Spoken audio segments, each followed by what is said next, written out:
Florencio Varela es una ciudad del sur de Buenos Aires, pero allá lejos y hace tiempo, te estoy hablando del año 1974, me parecía que era una ciudad perdida en medio de la nada. No se enojen los de Florencio Varela, pero para mí era así cuando yo era chiquito. La casa de mi abuela, Anna Keller, la Oma, como le decían la familia alemana, era como si alguien hubiese apretado el botón de pausa y se olvidó de soltarlo. Era una casa chorizo, alargada, con un gran patio lateral que unía todas las habitaciones. Estaba situada en la calle Catamarca 184, en Villa Batione, de la misma ciudad. Así que quien viva ahí, les mando un saludo, era la casa de mi abuela. No se lo voy a reclamar, pero era la casa de mi abuela. Un par de perros negros sin raza, algunos canarios en una jaula herrumbrada, contemplaban el deprimente paisaje en aquel entonces. Había un viejo televisor a válvulas, blanco y negro, eso que cuando apagaban quedaba el circulito en el medio. 4 horas y media, un día me quedé hasta qué hora duraba el circulito. 3 de la madrugada se iba. Estaba adornado con un mantel bordado encima, modulares viejos, una bomba para sacar agua porque no había agua corriente. Mi abuelo Santiago, segundo esposo de la abuela, porque la abuela era muy divertida. Segundo o tercer esposo, no estoy seguro. Reconocido, masticaba tabaco en su silla mecedora y escupía el tabaco. En esa casa no había bicicletas, no había juguetes, no había pelotas, nada divertido para hacer. Para un chiquito de 6 años era villa aburrimiento. Pero para mi abuela Ana, la idea de un buen día era recibir a su familia, a sus nietos y amasar sus strudel, sus vareniques, que son las comidas alemanas típicas. Y en el dormitorio de piso crujiente de madera uno caminaba así, como que abajo estaba el mismísimo infierno. Ahí nos quedábamos a dormir, porque era muy lejos para volver a casa, decía mi papá. Y había un cuadro inquietante que a mí me asustaba, me preocupaba. Era una fotografía color sepia, encuadrada en un marco ovalado de madera de nogal. Y yo recuperé la fotografía. Estaba sobre la cabecera de la cama y mostraba una misteriosa familia de 6 personas donde todo tenía un aspecto triste, como si los rodeara una atmósfera lúgubre, sombría y hasta macabra. Parece una película de terror de Netflix. Yo no quería dormir en la habitación por este cuadro. Y dice la abuela, esos son mis padres y mis hermanitos, me dijo la abuela Ana. La foto es de 1910. Yo tenía 4 años, soy la niña que viste de negro a la derecha. Esa niña que parece Morticia Adams en miniatura es mi abuela, la mamá de mi papá. Y dice, y ese hombre que ves ahí es el abuelo de tu papá. Mi padre, me cuenta la abuela, Don Keller, fue un hombre muy malo, muy malo. Por eso salimos así de melancólicos en la foto. Dice, el hombre vivía borracho, nos pegaba a todos, incluso a mi madre. Y en esos tiempos, decía mi abuela, nadie tenía ganas de sonreír, y menos para una foto. Y acto seguido me contó cómo este hombre sobrevivió a la guerra, cómo en la vieja Alemania logró hacerse de una finca. Y de pronto nos adentramos en un árbol genealógico que yo descubrí ramas que ni siquiera existían. Yo digo, para mí que este fue nazi y no me lo quieren decir. Y mientras mi abuela hablaba, ese día búlico en blanco y negro se transformó, estalló en un Oscar Monet, en un Rembrandt a todo color, porque de pronto me vi inmerso en la historia. Me enteré que este hombre era alcohólico, murió de tuberculosis y lo enterraron a los 44 años. La otra fotografía que me asustaba estaba en el comedor. No era mejor que la primera, era la versión Goebbels de los Drácula. ¿Y ese quién es? Me dice, ese es don Enrique Goebbels y su mujer, son los padre de mi primer esposo, me dijo la abuela. O sea, es el abuelo de tu papá. Este es mi bisabuelo. Ese Drácula es mi bisabuelo. Yo creo que dormía en un ataúd. Yo había oído de hablar de este hombre, o sea, de mi abuelo, de mi bisabuelo paterno. Supe que había llevado a su familia a vivir al campo. Sin embargo, ¿de dónde venía? ¿De qué había muerto? Y entonces mi abuela se dispuso a contármelo. Y bastaron un par de oraciones para que yo quede prendido en la historia. Me contó que este hombre era granjero y emigró desde la vieja Unión Soviética hacia una colonia alemana en busca de tierras fértiles, de campos baratos, y consiguió ambas cosas. Pero entonces una sequía acabó con la cosecha y la cirrosis consumió la vida de don Enrique Goebbels y dejó una viuda con varios hijos, entre los que estaba mi abuelo. Esa fue la segunda fotografía en ese día lluvioso. Tercera foto. Estaba en la cocina. A estos sí los conocía, me parecían más normales. Al menos él lucía como un galán de cine y ella como una diva. Eran mis padres. Estos son Federico y Nelly, ya más normalitos. Este era un regalo, una foto que mis padres le regalaron a la abuela y estaban ahí el día del casamiento. Ahí está el galán de los hogares. A las 7:06 Centro, por Univisión. Este hombre, mi padre, también quedó huérfano a los 9 años. Tuvo que abandonar la escuela primaria para ir a trabajar al campo y levantar la cosecha. Y finalmente conoció a mi madre, hija de un inmigrante inglés que era escultor y dibujante, cual había heredado ella sus deseos por ser actriz y bailarina. Así que cuando yo veo esta fotografía digo, ¿por qué te parece que hoy, casi después de 50 años, recuerdo ese día, el día que hablé con la abuela y me contó cada historia de la foto, y más con tantos detalles? Yo puedo ver hasta la cocina donde estábamos sentados ese día con la abuela. Las sillas con los respaldos rectos, la mesa de fórmica, el olor a salsa, le decimos en Argentina al tuco, que es lo que se le coloca a los fideos. Y recuerdo los detalles porque fue un día en que antes que existieran las redes sociales, yo me enteré de dónde venía. Entonces el saber de dónde uno viene nos conecta, nos vincula, nos asocia a algo más grande que nosotros. La vida no empezó con nosotros. A mí me recordó que yo no estaba a la deriva, que no era un lago aislado, una isla. Entonces cuando uno conoce la historia, de hecho, uno puede comprender a nuestros padres, entender la vida dura que tuvieron que atravesar.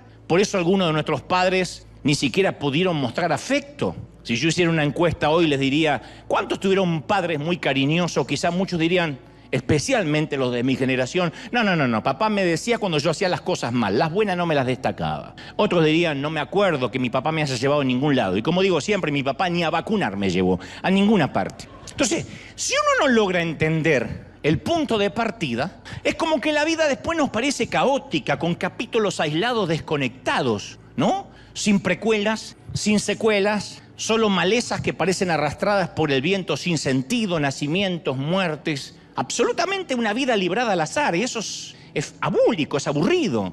Una semana estamos dando a luz, a la siguiente estamos despidiendo a alguien en un panteón a quien amábamos. En la misma manzana de pronto de nuestra vida conviven un nacimiento, en una sala de parto y un funeral. Y la pregunta es, ¿tiene sentido este drama? No, a veces la vida puede resultar caótica, frenética, sin sentido, hasta que uno conoce el guión, hasta que entendemos la trama. Hasta que entendemos de qué va esta película. Cuando uno entiende de qué va la película, cuando un actor sube al escenario con el guión en la mano, todo cambia. Cuando nos presentamos en el plató o en el set con el guión aprendido, todo cobra sentido. Porque conocemos el resto de la historia. Cómo va a terminar nuestra vida, de dónde empezó y hacia dónde vamos. Como dijera David en el Salmo 22:25, Dios reescribió, dijo David, el texto de mi vida. Hay una versión que dice, Dios reescribió el guión de mi vida cuando abrí mi corazón a sus ojos. ¿Y cuál es el texto? ¿Cuál es el guión de nuestra vida? Y esta no es una pregunta nueva, porque los gurúes de autoayuda, siempre los motivadores nos dicen que tenemos que saber nuestra historia.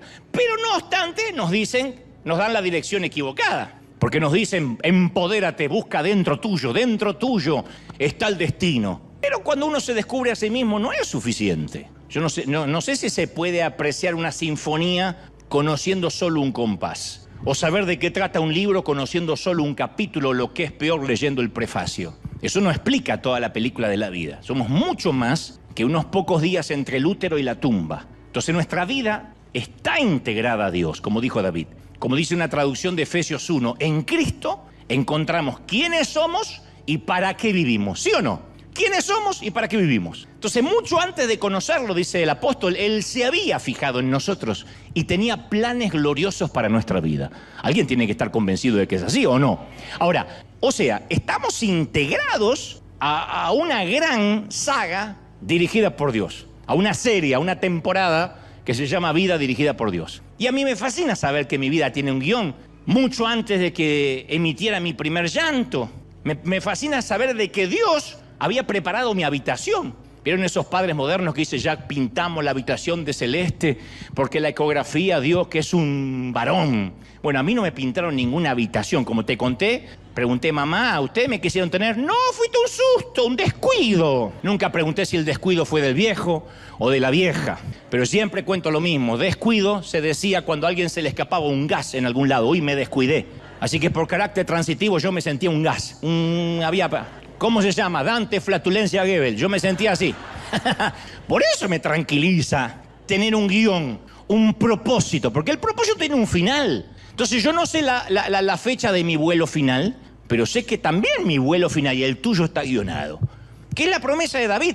En la casa de Jehová moraré por largos días, Salmo 23:6. Entonces, si él dice que va a morar por largos días, hay una versión que dice moraré eternamente. ¿Qué es esta casa de este lado del sol? ¿Qué es? Esta casa es una casa temporal. Nuestra ciudadanía está en los cielos, dice Filipenses. Entonces, esta es una casa temporal y esto explica por qué somos seres nostálgicos. Yo no sé si alguna vez anhelaste estar en casa, en el hogar. Cuando tenía 16 años, decidí irme de mi casa a vivir solo. Mamá dijo, vaya y pruebe si eso quiere. Y entonces me mudé a Capital, vivía en la provincia de Buenos Aires. Me pasé un verano trabajando y con un amigo rentamos un departamento. Me ayudó a rentarlo, yo vivía solo en el departamento. Las primeras noches me moría de miedo y me dormía llorando, porque no estaba acostumbrado a dormir solo, siempre dormía con mi hermano. Así que dejaba todas las luces encendidas. Era muy macho yo, pero dejaba las luces encendidas por las dudas.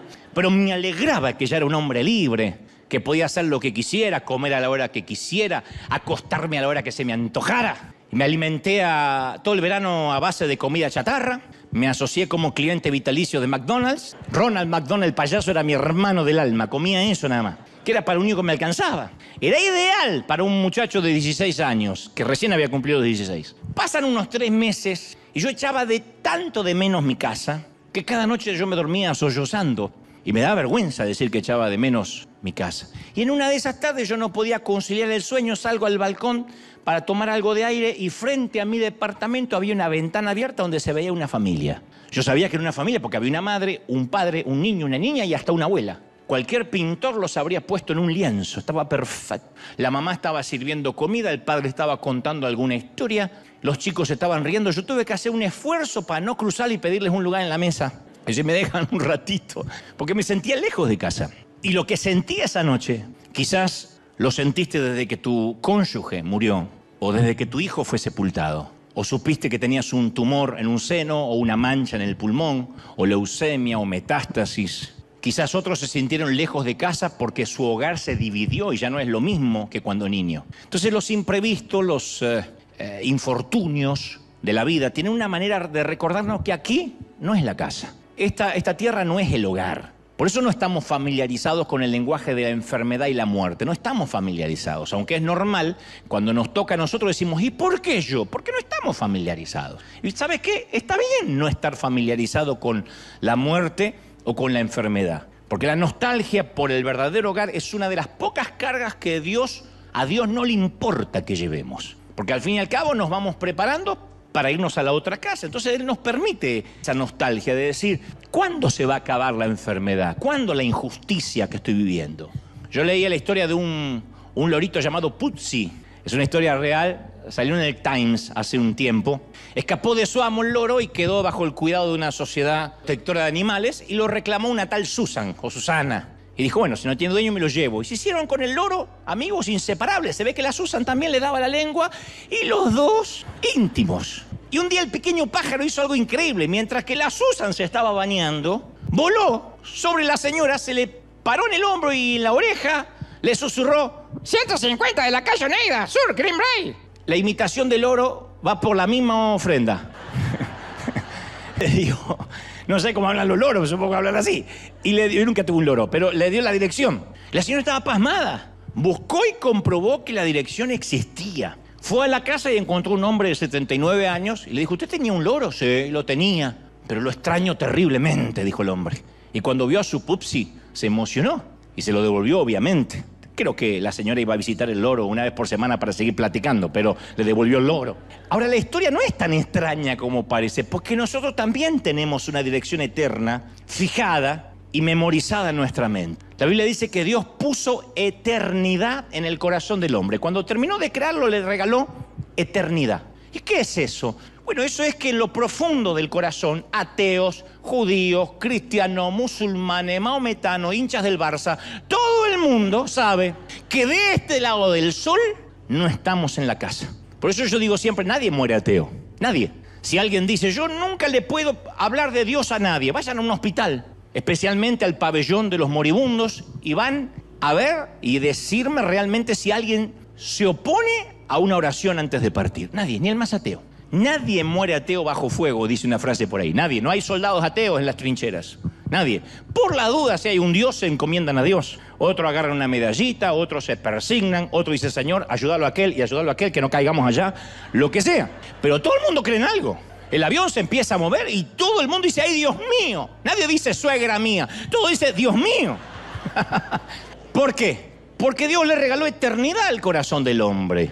Nadie necesita creer en Dios hasta una pandemia, hasta que está en una cama de hospital. Y entonces, que venga un pastor, un cura párroco, un rabino, pero necesito saber si tengo el pasaporte al día para el otro lado. No hay uno que diga, no, yo si me muero me comen los gusanos. No. Aún si lo creyera, tiene miedo del otro lado de encontrarse con algo que no previno. En el cortometraje que acabamos de ver recién, podemos buscar el rostro de una niña en particular. Podemos examinar los 260 niños de piel oscura, ojos brillantes, cabellos encrespados, que se aprendieron a cantar Era una escalera por fonética, pero si prestamos atención después cuando lo colguemos en las redes, es una niña única e irrepetible que está allí, que no parece diferente a los demás físicamente, come el mismo pollo con frijoles que el resto. No podíamos irnos de Uganda sin enseñarle una palabra argentina. Si nos despide y nos dice, ándale carnal, me deprimo. Nada personal, nada personal. Pero por lo menos que hablen el lenguaje del campeón del mundo, lo mínimo, ¿no?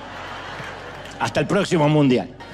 Y estas nenas juegan al mismo campo polvoriento, duerme bajo el mismo techo del colegio que las demás niñas, oye el mismo golpeteo de la lluvia cuando es un día, obviamente, donde el sol se oculta. No obstante, aunque parece igual que las demás o los demás, ella vive en un mundo diferente. Ella vive en un mundo llamado mi futuro no está aquí. Yo no me voy a morir aquí. Y le suele contar a todo el mundo que va a ser una médico o periodista. Lo dijo en el cortometraje. Y si vas en el próximo viaje a Uganda, pídele que te lo cuente, aunque no creo que tengas que pedírselo, te lo va a contar. Porque ella sueña con ser adoptada y que sus nuevos padres le paguen sus estudios para trabajar de entrevistadora o de periodista. Por eso le dimos la oportunidad de hacer su pequeña entrevista, porque yo nací para eso y con un carácter fuerte. ¿Vieron cuando se le acercó el chiquitito que lo miraba así diciendo, saquen a este niño de aquí, estoy al aire? Tiene todo lo necesario para una conductora de televisión. Así que ella nunca deja de soñar con su futuro hogar. Sabe que tarde o temprano hay un potencial en ella que la va a llevar lejos. Y cada vez que vienen los misioneros de América o la gente, como dicen ellos, blanca de River Arena, a ella le salta el corazón, porque cualquiera de estos días alguien creerá que su sueño vale la pena, que vale el esfuerzo, verá su potencial y se la llevará a casa. Y hasta que llegue ese momento, Perla va a vivir con un corazón orientado hacia su nuevo hogar y entrevistando a otros niños, practicando para el gran día. Entonces yo digo, ¿no deberíamos vivir todos así? Porque la situación de Perla es un reflejo de nuestra vida. ¿Acaso Dios no creyó en nosotros y nos adoptó? Romanos 8:15 dice, porque no habéis recibido el espíritu de esclavitud para estar otra vez con miedo, sino que habéis recibido el espíritu de adopción por el cual clamamos, papá o Abba Padre. Entonces Dios nos buscó antes que supiéramos que necesitábamos ser adoptados. Él ya había llenado los documentos y había preparado la habitación. Porque dice la Biblia, los que antes conoció también los predestinó para que fueran hechos conforme a la imagen de su Hijo. En Romanos 8:29. Ya nos adoptó, nos eligió. Y ni Perla, ni nosotros sabemos cuándo nos tocará ir a casa. Pero la nostalgia por el hogar nos mantiene vivos, nos da otro brillo en la cara. Y tan pronto aceptemos que nos vamos a casa, pasamos de ser huérfanos a herederos. Dice la Biblia, herederos de Dios y coherederos con Cristo. O sea, el cielo no sabe ni de hijastros, ni de nietos. Nosotros y Cristo participamos del mismo testamento. Lo que Él hereda, nosotros lo heredamos, coherederos con Cristo. O sea, pero somos olvidadizos. Nos acostumbramos a las camas del orfanato. Un día nos sentimos atrapados entre lo que va a ser y lo que es. ¿Qué hacemos mientras esperamos? Bueno, nos toca afrontar la vida. La vida es difícil, vive lo suficiente y vas a pasar por muchos inviernos, ¿o no? Temporada de enfermedades incurables, de conductores ebrios, de traidores que hacen que la tierra sea un lugar inseguro. Pero esta casa terrenal no es la última casa en la que viviremos. Como Perla, sabemos que está bueno este nuevo River School, pero aquí no me voy a quedar a vivir. En algún momento alguien me va a adoptar, alguien va a creer en mi sueño. Yo leí la historia de un tal Don Holden en Nueva Zelanda, que todos los días tomaba una paloma de su propio palomar en Auckland y con una mano sostenía la mensajera y con la otra le ataba la correspondencia. Y algunas aves podían llevar hasta 5 mensajes por vez, cada una escrita sobre un pequeño papel de cigarrillo. Y luego Holden soltaba la paloma hacia el Pacífico Sur, volaba directamente hacia el otro nido en la isla Gran Barrera, a unos 100 kilómetros. La cosa es que entre 1898 y 1908 Holden entregó miles de mensajes. Sus palomas eran veloces, eran eficaces, podían recorrer 2 horas de distancia, lo que un barco le tardaba 3 días. En 2 horas, lo que un barco le tardaba 3 días. Las tormentas no hacían que perdieran su rumbo, nunca se le enfermaban. Sin embargo, lo más notable es que las palomas jamás se equivocaban, siempre encontraban su nido. Para los que no saben, no es que la paloma busca Google Maps y va a tu casa. Va a su nido. Primero le muestran cuál es su nido. Estas palomas siempre vuelan a su palomar. Hay aves más veloces, aves más fuertes. Incluso algunas tienen hermosos plumajes, otros grandes garras. No obstante, ningún ave tiene las dotes de navegación de la paloma mensajera. Y algunos científicos creen que tienen las palomas trazas de magnetita en los picos o cerebros que interactúan con los campos magnéticos de la Tierra. Otros dicen no, que esa es una propiedad que se le atribuye, la orientación se le atribuye a que esas aves tienen un gran sentido del oído. Son como una vieja chusma de barrio que siempre están escuchando lo que no tienen que escuchar, que acá gracias a Dios no hay. O que sienten frecuencias que otras aves no detectan. Lo que sí que las palomas tienen un detector innato de cuál es su hogar, su palomar. Y nosotros también. O sea, lo que Dios le dio a las palomas nos lo dio a nosotros. No hablo del cerebro de Chorlito, hablo de su sistema de orientación. Nacimos equipados con el deseo de un hogar celestial. Por eso nos preguntamos cosas esenciales que los animales no. Los animales no se hacen las preguntas que nosotros. Tu gato no dice, ¿por qué nací gato? Si yo me levanté con ganas de ser vaca. No es así. No me voy a meter el lío, pero no es así. No se levanta el perro y dice, hoy soy perra. No es así. Ni cuándo voy a vivir. ¿Por qué no nací con los elefantes? No. Los animales reaccionan por instinto, no razonan. Sin embargo, no hay un ser humano que no se haya preguntado alguna vez, ¿por qué estoy aquí? ¿Soy la idea de alguien de casualidad? Aún si fuimos un susto. ¿Tengo un propósito en la vida o no? Nos preguntamos por qué es tan injusto el dolor. Un animal no se pregunta por qué es injusto el dolor. Es doloroso ver que a veces un amo maltrata a un animal y el animal sigue siendo fiel. No dice, justo me tocó el peor de la cuadra. Justo el amo del otro perro es más nice. No se pregunta eso. Pero nosotros nos decimos, ¿por qué la palabra leucemia y niño aparecen en la misma oración? ¿Hay algo más injusto que eso? ¿Y la guerra? ¿Por qué los conflictos no desaparecen como desapareció Blockbuster, el fax y los CDs? Y Julio Iglesias. ¿Y la tumba? ¿Por qué es tan breve las fechas que aparecen entre las lápidas? ¿Por qué toda la vida es ese pequeño guión entre la fecha de nacimiento y la de deceso? ¿Por qué? Es como que algo en el fondo nos dice, esto no está bien, eso es injusto, esto no puede ser un hogar. ¿De dónde vienen esas inquietudes, esas sensaciones? ¿Quién sembró esas ideas en nuestra cabeza? ¿Por qué no podemos ser como los conejos que se contentan con comer zanahorias y copular? Bueno, algunos son como los conejos, pero no todos. Porque si, según Dios, no estamos todavía en nuestro hogar. Por eso no nos contentamos ni con mucho dinero, ni es feliz el que pone 8 Oscars sobre la chimenea, ni vive en Beverly Hills. No es feliz ni ese, ni el que colecciona autos, ni el que tiene su avión privado, ni el que vive bajo un puente con una idea minimalista de la vida. Jesús contó la historia de un tipo sin hogar, que te la conté varias veces. Uno que era tan millonario y magnate como Jeff Bezos. Nadaba el tipo en la riqueza. Siempre ha sido todos los gustos, tenía un yate, dijo Jesús, tenía una fundación. Un día desestima el amor del padre, vende todas las acciones, se marcha a la metrópolis en su Mercedes. En un santiamén dilapida toda la fortuna, se queda sin amigos, sin fondos, sin idea qué hacer. Su vida era una porquería y termina justamente con los puercos. Tuvo que alimentar a los cerdos, aguantar tanta hambre que se le cruzó comerse la comida de los puercos. Y entonces se acordó de su hogar. Recordó los asados argentinos con Malbec argentinos en derredor de la mesa. Si estás en una porqueriza, no recuerda las arepas ni las tortillas. El día que predique, pon el ejemplo que quieras. Yo soy argentino. Eso sí, no queda otra cosa que comer, pero si no, uno sueña con el asado. Recordó su cama tibia, sus pijamas limpios, sus pantuflas suaves. Y ahí estaban, los cerdos resoplaban, las moscas zumbaban. Y entonces tomó una decisión. ¿Te reíste por el chiste del argentino? Hay un delay, querida. Es el satélite. ¿Sabes lo que dijo? Voy a convertir esta porqueriza en un hogar. Entonces el tipo obtuvo un préstamo del banco y remodela el lugar. Cubrió el barro con la alfombra, colocó un cómodo sillón junto al comedero de los puercos, colgó un televisor de pantalla plana sobre uno de los postes y dio vuelta el balde de comida para que simulara ser una lámpara. Le ató una cinta rosa alrededor de la cabeza de una cerdita y la llamó mi amor. Le puso un arete en la oreja y un tatuaje a un cerdito y le llamó mi hijo querido. Y al poco tiempo la porqueriza se había convertido en un hogar y se había dispuesto a vivir la buena vida. Está bien, esto no lo dijo Jesús y lo acabo de imaginar. Tal vez no hizo eso. Pero no es lo que nosotros hacemos. No nos esforzamos por convertir en la medida de lo posible un hogar de este mundo. Lo hermoseamos, lo redecoramos, reconstruimos, renovamos y siempre creemos que la felicidad va a estar después de la otra pantalla plana, después del nuevo iPad, después del nuevo celular, del nuevo auto, del Tesla.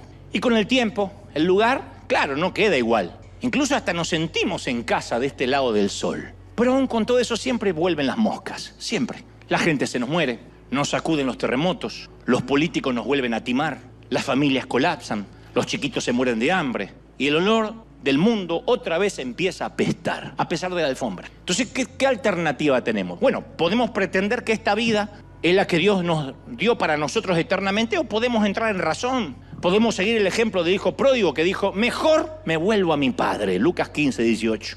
Podemos decir, lo que tengo que hacer ahora es volver a mi padre, esto no puede ser mi hogar. Y el viaje de regreso a casa, claro que es lindo, pero el viaje no es la meta. Yo pasé gran parte de mi vida en un avión y ahora con la gira vuelvo a estar eternas horas volando.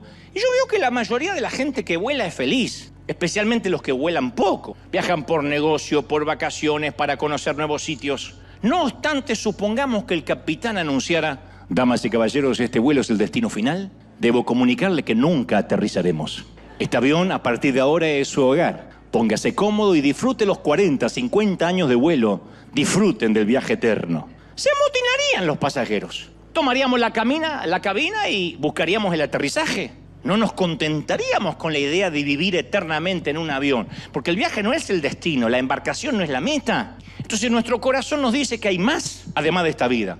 Como E.T., que algunos ochentosos deben recordar la película, que levantaba el dedo torcido al cielo y decía, my heart. ¿Se acuerdan? My heart. Algunos millennials no tienen la menor idea de lo que cuerno estoy hablando. No importa. Quizás no sabemos bien hacia dónde señalar, pero sabemos que este avión no es el hogar. El señor Holden soltaba sus palomas en Oakland y Dios nos libera de la cárcel de creer que esta es la vida, de este lado. Entonces, ¿cuál es nuestro privilegio? Levantar las alas, divisar nuestra isla. La más grande calamidad de la vida, ¿sabes cuál es? No es sentirse lejos de casa cuando realmente lo estamos, como me pasó a mí a los 16. No es lo más triste sentirme lejos de casa cuando estoy lejos de casa. Lo más triste es sentirnos como en casa cuando no lo estamos. Eso es lo más triste. La gente que cree que va a ser eterna y a fuerza de botox, cirugías plásticas, fundaciones, cuentas bancarias, cree que va a poder timar al tiempo. A mí me toca entrevistar a artistas, algunos envejecen dignamente y otros pobrecitos vienen así. No pueden tomar agua porque le escapa por acá, del estiramiento. Vino hace poco alguien que tenía un hoyuelo acá, dije, qué sexy, me dice, no es el ombligo, pero de tanto que se lo había estirado. No me van a dar entrevistas más. Lo diré otra vez, la más grande calamidad no es sentirnos lejos de casa cuando lo estamos, sino sentirnos como en casa cuando no lo estamos. Y puedo explicarte esta última frase. Por eso voy a contarte una pequeña anécdota chiquitita que alguna vez viví con uno de mis hermanos mayores, Daniel. Resulta que mi hermano reparaba el pequeño yate de su patrón. Se llamaba Bernardo, su patrón, no me olvido más. No se dedicaba a los yates. Tenía una empresa de mecánica, pero tenía su yate, su pequeño barco, donde mi hermano le hacía tareas de carpintería, lo pintaba a bordo. La embarcación estaba atracada en un puerto de Buenos Aires llamado el Puerto de Olivos, en Buenos Aires. Y cuando yo tenía unos 12 años, me invitó a acompañarlo un fin de semana. Mi hermano, mientras que él iba a trabajar, yo iba a poder estar dentro del yate, aunque hacía ahí atracado, pero dentro de un barco. Y aquella mañana, supongo que mi hermano me quiso impresionar, decidió que su patrón no lo iba a notar, y entonces decidió sacar el barco del muelle y decir, vamos a navegar un poco. Como mi hermano era muy inteligente, o por lo menos eso yo creía, revisó el manual de instrucciones, donde iba chequeando cada paso antes de hacerse al agua. Dice, no puede ser muy difícil. Revisó la embarcación de proa a popa, se aseguró que el tanque tuviera gasolina, que estuviera lleno, hizo una revisión técnica de los motores del sistema eléctrico, luego se informó de la previsión meteorológica porque no había celulares, así que a través de no sé qué cuernos que él vio y llamó a otro y por teléfono dijo cómo está la meteorología en las próximas 2 horas, por lo menos de la zona donde pretendía navegar. se aseguró que tuviéramos chalecos salvavidas, ahí ya no me empezó a gustar. Mantas ignífugas por si se prendía fuego el barco. Chequeó que las baterías estuviesen cargadas, que las luces de navegación funcionaran correctamente si por alguna razón se nos hacía la noche. Encendió el motor y el motor comenzó a hacer un ruido infernal. Rugían, las hélices giraban y el barco seguía amarrado ahí al río. Y mi hermano decía, no sé qué cuerno pasa, esto tiene que andar. Todo el puerto nos estaba mirando, todo. Hay gente que quedó traumada de ese día. A mí me parecía que algo nos ataba, que había que soltarnos antes de salir. Me percaté a mis 12 años que el barco estaba atado a algo. Pero yo no podía insultar la inteligencia de mi hermano. Mi hermano es de los Goebbels. Antes muerto que sencillo y antes de dar razón prefieren morir con dignidad. Además, desde que yo era un niño siempre tuve una virtud y un defecto muy notorio. La virtud es que soy muy creativo. El defecto es que la lógica no me funciona mucho. Actualmente, en mi edad adulta, si me descompone el auto, yo hago lo que siempre. Bajo del auto, levanto el capó, miro el motor como si entendiera algo y lo vuelvo a cerrar. Eso es lo más cerca de la mecánica que estuve alguna vez en mi vida. Siempre hago lo mismo. Y lo cierro, como si el motor podría tener on, off, y está en off, yo no me di cuenta de poner on. No, yo no sé para qué abro el capó. Me enseñaron de chico que hay que abrir el capó para ser hombre. Toda la semana lo abro. Pero mi hermano seguía forzando el motor del barco y el barco, además de echar una humareda que casi hace cerrar el espacio aéreo de Aeroparque, nunca se movió el barco. Y de pronto Daniel dice, nos olvidó levantar el ancla. A mí no me gustó el plural, nos olvidó. Porque nunca me consultó. Y además yo ya quería bajarme de ese barco, O sea, chequeó todo menos el detalle, levar anclas. Levar anclas es literalmente soltarse de lo que nos amarra al fondo del agua, del fondo del mar, al fondo del río. Entonces creo que la vida es similar. Es necesario, si uno sabe que este no es nuestro hogar, soltar amarras, soltar anclas. Descartar las prioridades incorrectas que nos consumen la vida. Las relaciones incorrectas, los amigos que no nos suman. Los eternos grupos de WhatsApp con 42 madres diciendo que el Facundo se mejore, que el Facundo se mejore, que se mejore, que se mejore, que se mejore. Hay que salir. Después de media hora querés matar al Facundo, a la madre de Facundo y a las madres. Entonces el escritor de los Hebreos dice, por tanto también nosotros despojémonos del lastre, del peso que nos estorba, no solo del pecado, del lastre.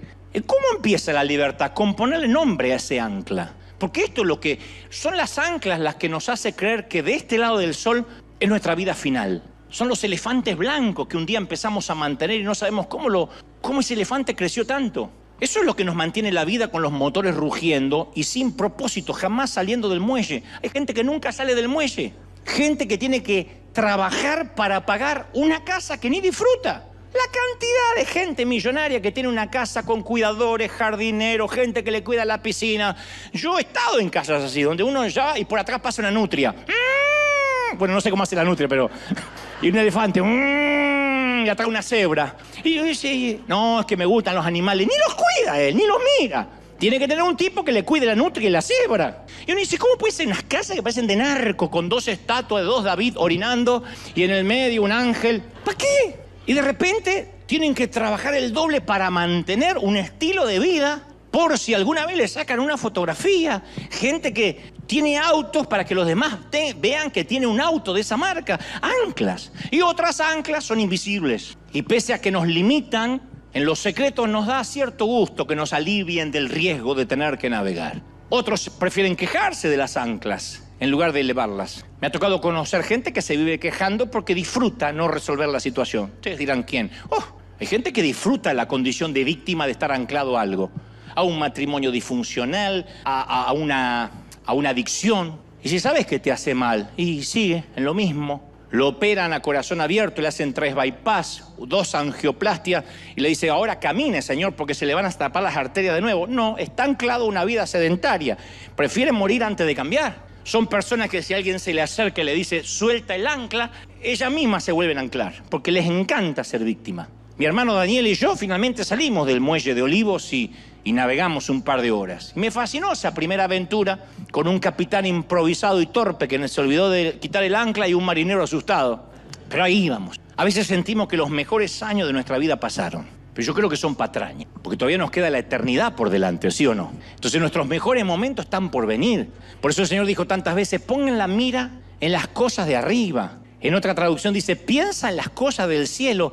¿Cuántos de nosotros antes de dormir pensamos en las cosas del cielo? En la conferencia que yo doy por el mundo, en un momento hago una encuesta de quiénes les gustaría morirse ahora mismo con la garantía de que se van al cielo, con Dios. ¿Y cuántos les gustaría esperar 10 años para morirse? Insisto, repito, ¿cuántos les gustaría morirse hoy con la garantía que se van rápido con Dios? ¿Y cuántos esperarían 10 años? ¿Pueden creer que la mayoría esperaría 10 años? Entonces termino diciendo, lo que hace no creíble el mensaje a los cristianos es que todos decimos que el cielo es magnífico, pero nadie tiene apuro para irse. Y que cuando alguien se está por morir, hacemos cadena de oración para que no se vaya. Y cuando se va decimos, menos mal, se fue a un lugar mejor. Condenado, entonces, ¿por qué no lo deja tirante? ¿Para qué lo tenía retenido? Déjalo ir.